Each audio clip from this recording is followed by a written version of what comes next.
everyone, I am Anissa Nandarini with NPM 244111021. In this video, I'm going to explain about the scope of financial management.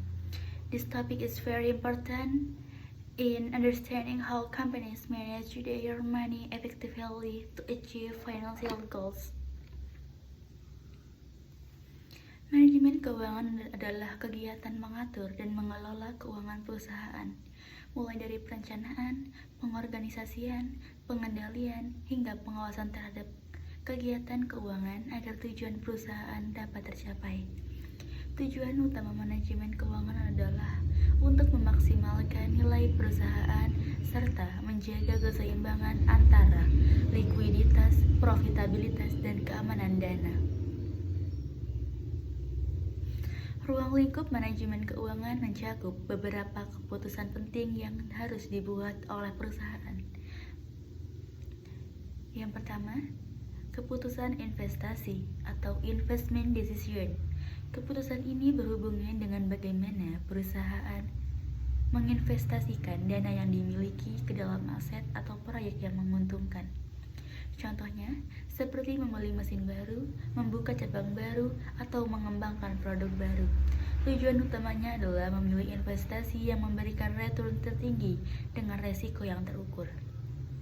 Metode yang biasa digunakan antara lain Net Present Value, NPV, Internal Rate of Return, IRR, dan Payback Period. B. Keputusan pendanaan, Financial Decision. Keputusan ini menyangkut bagaimana perusahaan memperoleh dana untuk menjalankan kegiatan operasional dan investasinya. Sumber dana bisa berasal dari modal sendiri, equity, atau utang, debt. Manajemen harus menentukan struktur modal yang optimal, yaitu perbandingan antara utang dan modal sendiri yang paling efisien agar biaya modal tetap rendah, namun risiko tetap terkendali. Keputusan dividend decision. Keputusan ini berkaitan dengan bagaimana perusahaan mendistribusikan laba bersih kepada para pemegang saham. Perusahaan harus menentukan apakah laba akan dibagikan sebagai dividen atau ditahan untuk pembiayaan ekspansi di masa depan. Tujuannya adalah menjaga keseimbangan antara kepuasan investor dan pertumbuhan perusahaan. Manajemen modal kerja, working capital management.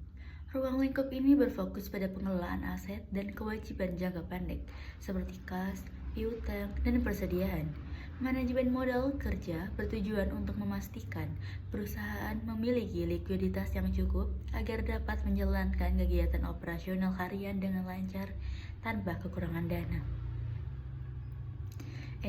Perencanaan dan pengendalian keuangan, Financial Planning and Control. Bagian ini mencakup proses merencanakan kebutuhan dana di masa depan serta mengendalikan penggunaan dana agar sesuai dengan rencana.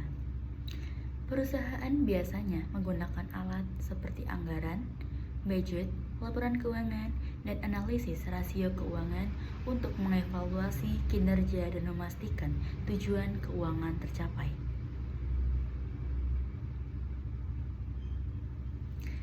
Kesimpulan isi. Jadi, secara garis besar, ruang lingkup manajemen keuangan mencakup 5 hal utama. Yang pertama, keputusan investasi. Yang kedua, keputusan pendanaan. Yang ketiga, keputusan dividen. Yang keempat, manajemen modal kerja. Yang kelima, perencanaan dan pengendalian keuangan. Kelima aspek ini saling berkaitan dan berperan penting dalam menjaga kesehatan finansial perusahaan. So, that's all for today's video about the scope of financial management. Financial management is not just about money, it's about making smart decisions to ensure the growth and stability of a business. I am Anissa Nandarini. Thank you for watching. See you.